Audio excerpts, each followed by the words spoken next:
Ed here with the Digital Digest, and today I wanted to share a quick unboxing and first look at the HP Omen 16. Now this is the Best Buy model. It retails for $17.99 US.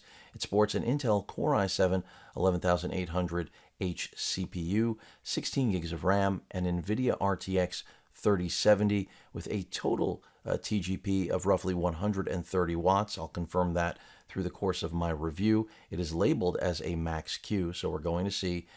We've also got a 1 terabyte NVMe SSD, a 16-inch QHD display, and this comes in the ceramic white color. So without further ado, let me crack this open and let's see what we're working with. And I'm excited to share this with all of you. This was actually a laptop that I had my eye on for quite some time because I really do love the I/O that the Omen lineup has. For those of you that follow my channel, you already know that.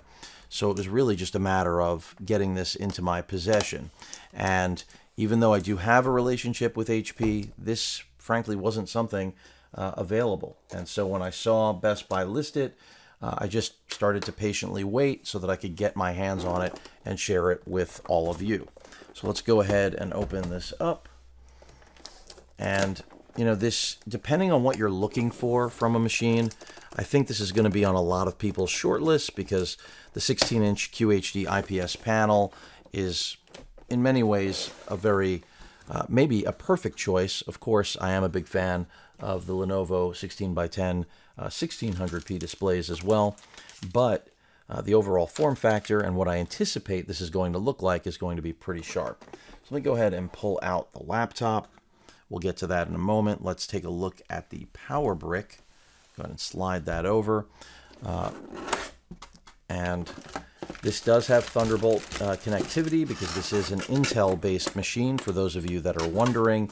And the power brick that we've got here is 230 watts, which is what I anticipated. So let's go ahead and put that aside. Let's get the box out of the way, and let's take a look at what this brand new machine has to offer, at least in terms of build quality and overall aesthetic. So, you know, I/O, as I mentioned, is a really strong suit of the Omen lineup, and this is no exception.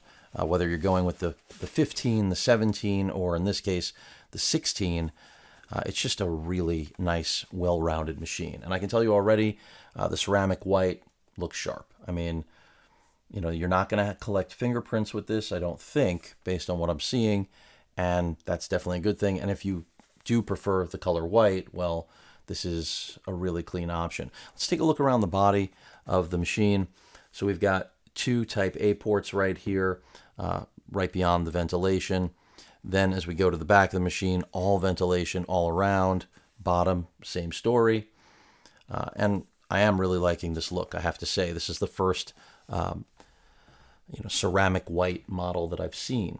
Our power pin port there at the back of the base of the unit, Ethernet, another Type A port, display port, HDMI out, I believe that is a 2.1, and then there you have your Thunderbolt 4 port, a headphone microphone combo jack, and a full-size SD card slot, which I'm hoping has the same speed as the one found on the Omen 17, which is best in class, at least that I've tested in gaming laptops here in 2021.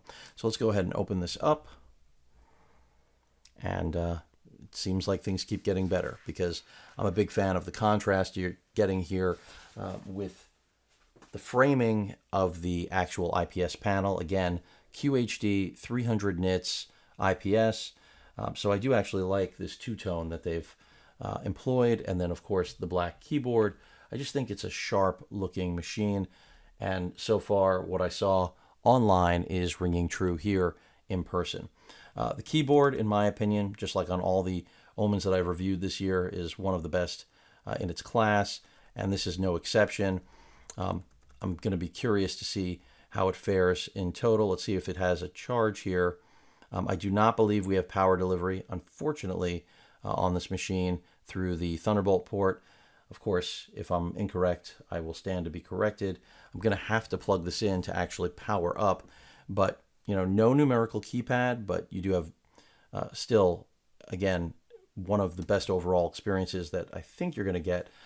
The touchpad feels like, I'm not sure if it's glass or plastic. I'm going to have to figure that out and possibly consult my HP reps. And then, of course, you do have a webcam at the top of this model. Get that in frame for you. Matte finish on the display.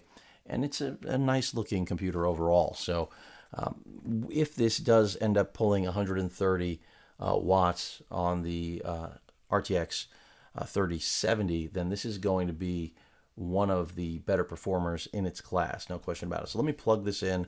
Let's see if we can see what the actual display looks like.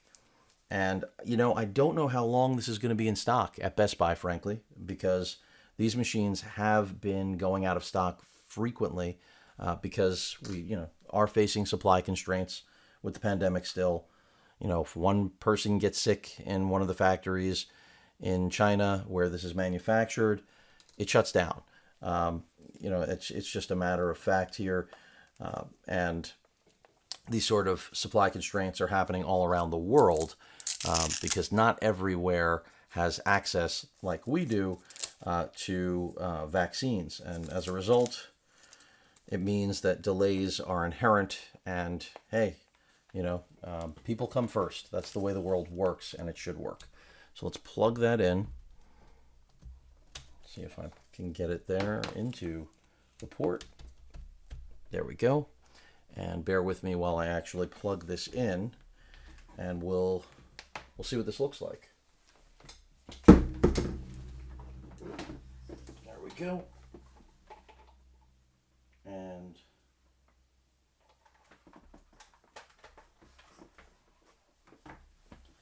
all right, we should be in business. Let's see. And I'm a big fan of the fact that, we have a dedicated LED. You can see the RGB keyboard coming to life here. Dedicated LEDs for muting, the power button. Those are things that you might think are basic and standard, but believe it or not, HP is one of the only manufacturers that does it. So I appreciate it. So I can't tell you that I'm not noticing much backlight bleed. In fact, not really seeing any right now. And I know this is not incredibly viewable for those of you out there watching this, but this is just the unboxing. Wait for the update. I'll change the camera angle. You needn't worry. This is running Windows 11 out of the box. And I have to tell you, the display looks sharp. And I do really like the accents, the way it's picking up the white just on the trim, the border of the panel. And yeah, it's a really sharp looking machine. And by the way, I didn't mention, of course, which I should have at the very top. To set up your device using a screen reader, turn on narrator by pressing Windows plus Control plus Enter. Speakers are pretty good, which I'm actually surprised about. But what I was going to mention, of course, is that this QHD panel, like pretty much all of the QHD panels on the market right now, is 165 hertz, and it does incorporate G-Sync, something I should have mentioned at the top of the video. So G-Sync is a go, and of course, that's a big deal. For those of you that are wondering, it's another nice element, something that really rounds out this machine, at least at first glance, when it comes to the CPU-GPU pairing. And everything is upgradable. This does support Gen 4 NVMe SSDs. I'll likely be testing that out.